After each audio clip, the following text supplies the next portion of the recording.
are you today? Everybody, welcome back. Well, welcome if you're joining us for the first time. And thanks for joining us at Impossible Live.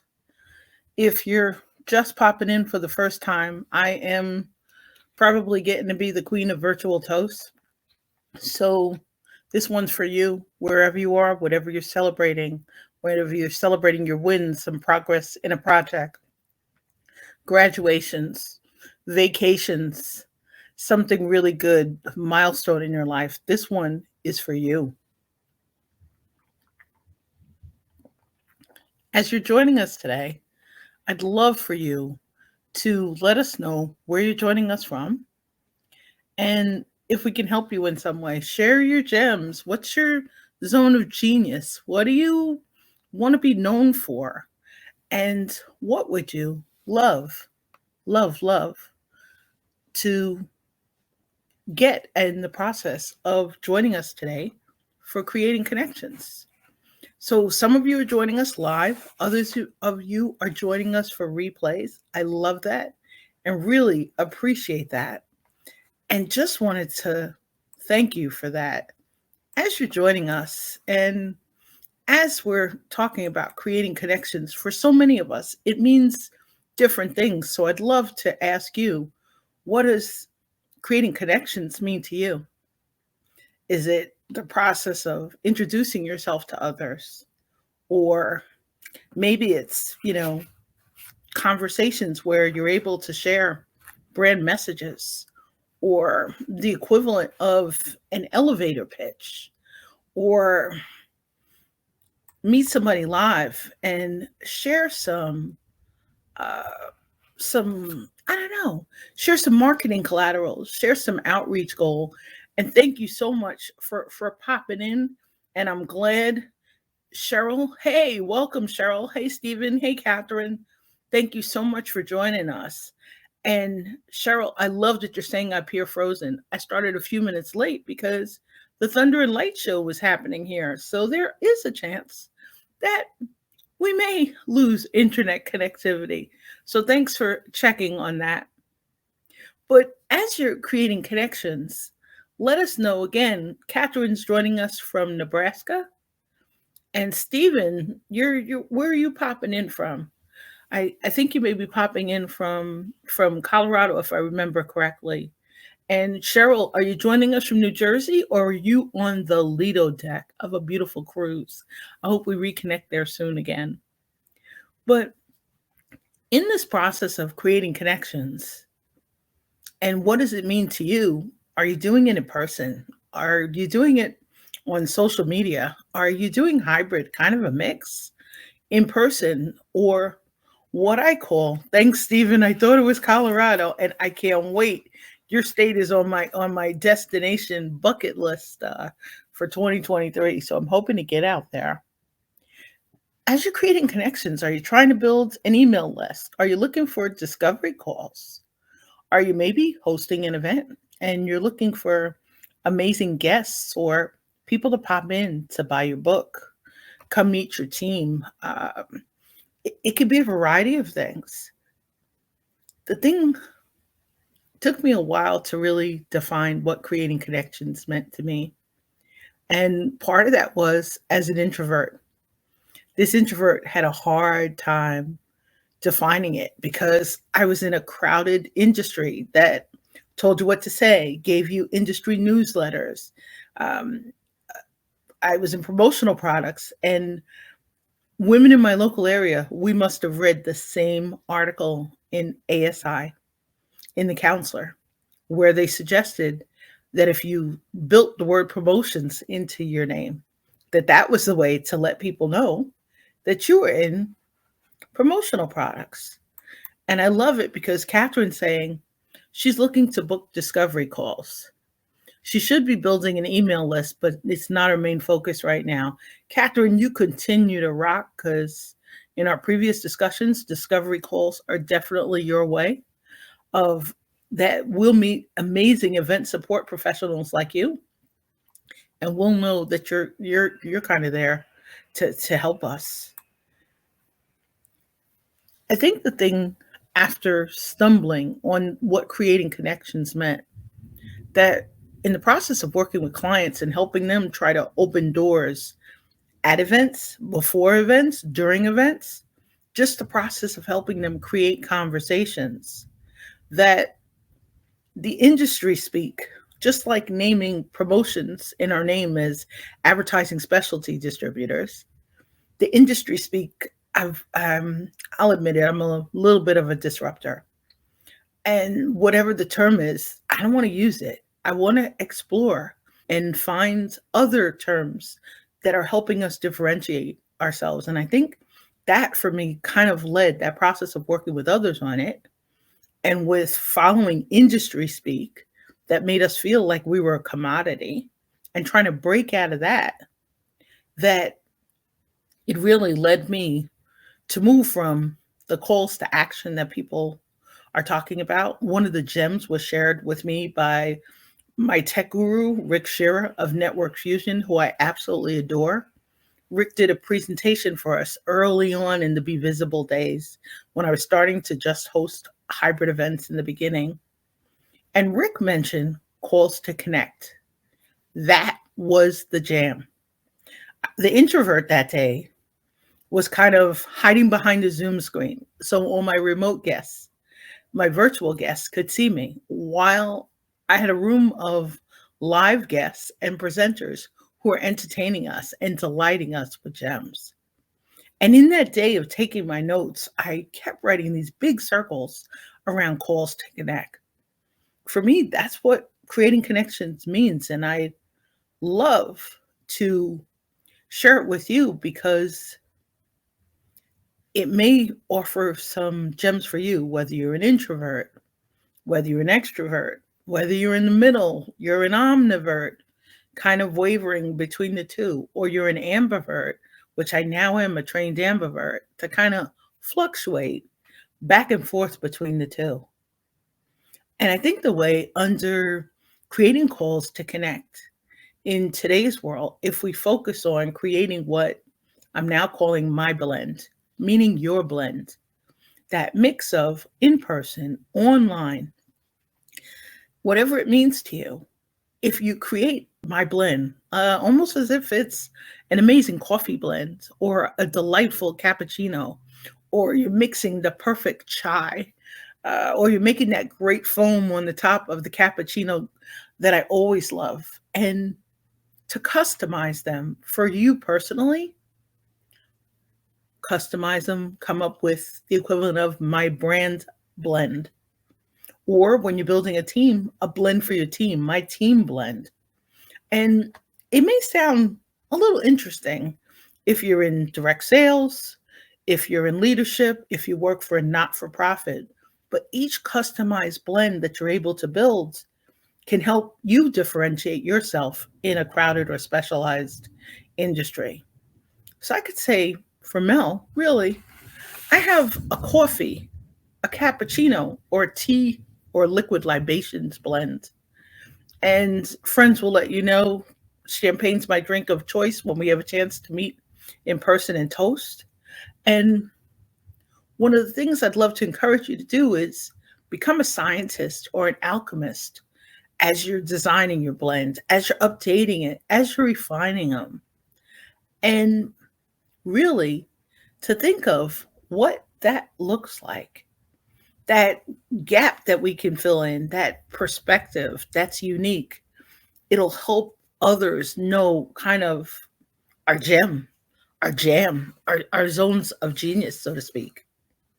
At the same time as you're building your blends and your team blends or your brand blend, and you're creating connections, as Catherine helped us understand a little bit ago, the other side of that is possibly building calls to disengage into the process, calls to disconnect, or what inspires us to reinforce our boundaries so that we've got like a pause button for like both sides of whether we're creating that amazing connection to scale or just creating connections, or whether it's time to take it slow because something's not necessarily aligned with what we do. So, in that process of pausing, it kind of can help us reduce or eliminate the analysis paralysis or the perfection paralysis, which was kind of where I went from the crowded, commoditized industries. And I noticed it when working with clients. A lot of us, we want it to be perfect. We want that cake mix not to have any lumps. We want it not to have any bumps. We're looking to create awesome experiences or the businesses of our dreams. If there were some keys to it, to creating the process to do this, there were 4 steps in the process that I learned before the pandemic that really could help, and I'd love to share those. But there's a 5th step. And the 5th step I learned really in the part of trying to create connections and help others create connections during the pandemic to really distinguish what my blend looks like. And that part is around alignment, because everything else, if it doesn't line up, it's not necessarily going to work. And it's not necessarily going to feel natural. It'll be a little bit outside of our comfort zones. So I'd love to talk to you about the 4 steps. And one of these days, we'll continue to dive deeper into the alignment part, because you're the one who really knows what lining everything up really looks like for you. But here's a 4-step process that can help you kind of engage and measure your process or your progress. The first step would be clarity. The second step is action. The third step is results. And the 4th step is solutions. Now, if we kind of marry that together, the clarity has to do with us planning our strategies. The action has to do with our designing kind of the process or the processes, depending on how many team members we have. And the results are really about attraction. And the solutions part, that's really the refined part where we get to kind of tweak everything. And one of the things, as I'm showing it to you, I flipped it. And the reason why I flipped it is that's where the alignment comes in. So when you see the word clarity, you'll see the word plan in front of it. When you see the word action, you'll see design in front of it. When you see results, you'll see attract in front of it. When you see solutions, you'll see refine in front of it. Think of the 4 steps in the process like cars. You're trying to create a dream vehicle. And think of the flipping part as places to align. It's just like, we meet somebody in a relationship and somebody's trying to ask us questions. And, hey, Cheryl, how are you doing? Welcome.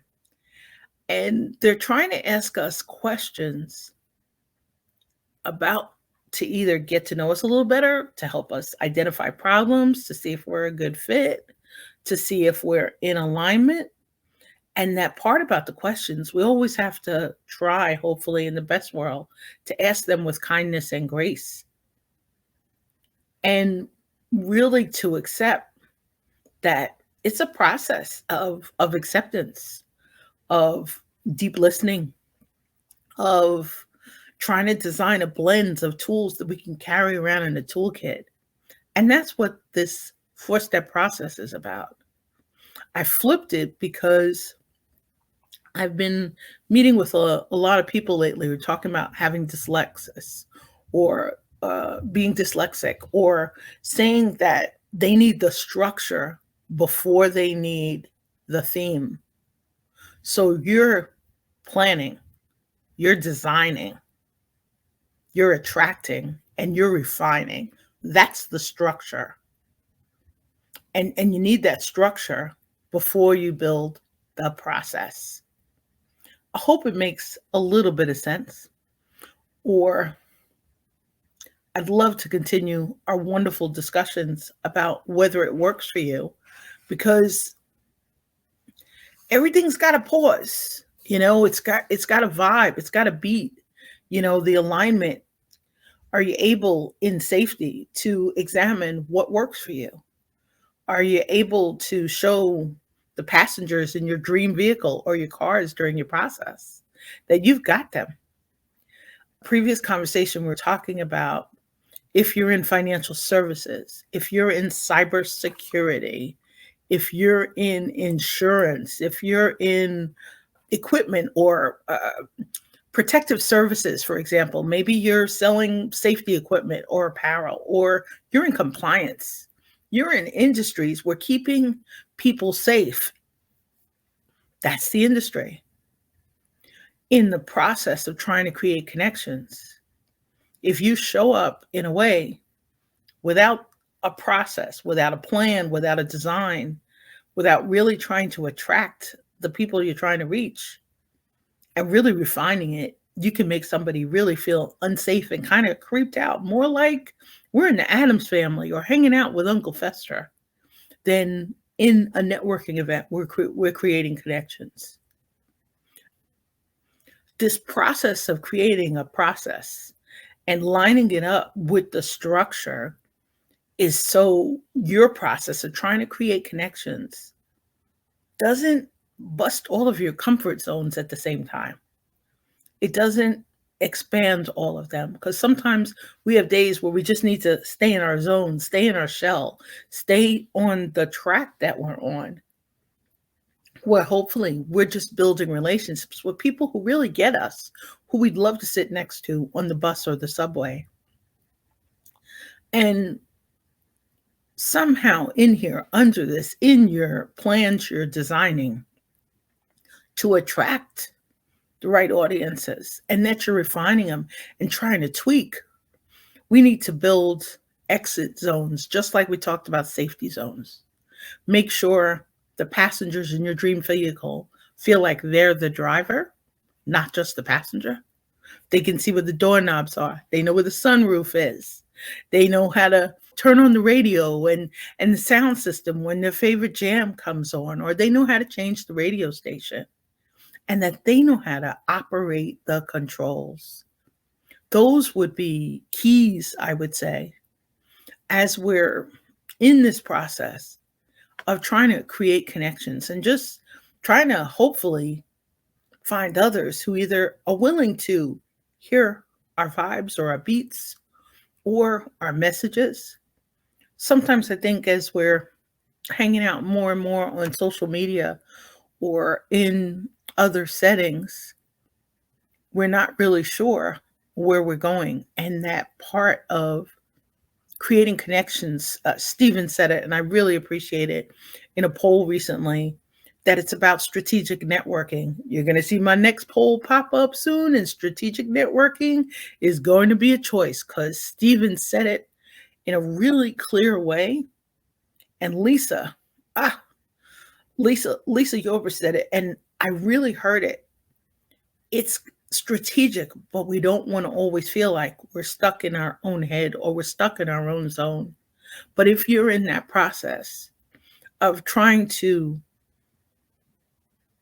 come up with a way to feel a little more comfortable as you're in the process of creating connections, let's continue that discussion. Let's continue hanging out. Let's see where it takes us. I was delighted last week in the process of working on LinkedIn profile, updating it, and the process of preparing to turn on creator mode. And to do that shortly, I made a promise, and the person I promised is on vacation. And before they come back, I know their first question will be, did you turn on creator mode? I've had a bunch of people suggest it didn't feel like it was for me. And in the process of talking with somebody I trust, with Bryn Tillman, the LinkedIn whisperer, we were talking about the process of how do you build a living bridge? That's what makes me now feel most comfortable in the process of creating connections. And I hope somewhere it helps you or it helps somebody else you know. We're just looking for bridges so that people aren't afraid to participate in the conversations we'd love to have with them, that they're not afraid to open the emails, to accept our invitations, to come hang out with us. And part of that is testing your blend, whether it's customized for in person and online, then you can kind of take it any place you want to go. You can modify it however you need to. You can measure it. And again, that process is about you building cars, clarity, action, results, and solutions, and working on that alignment piece to kind of come up with the takeaways that are helping others. Tune in to the legend on the map, the journey, entrepreneurial, life journey, business journey. Come hang out and let's discover. And again, I am so delighted to thank you for joining us today, whether you're joining us live or you're joining us for replays, for creating connections. And thank you again for joining us for Impossible Live. Until we have a chance to hang out again, live or for replays, please keep your keen insights coming and stay safe, stay well, stay inspired, and please stay in touch. And I hope you have a magnificent, magnificent day. Take great care.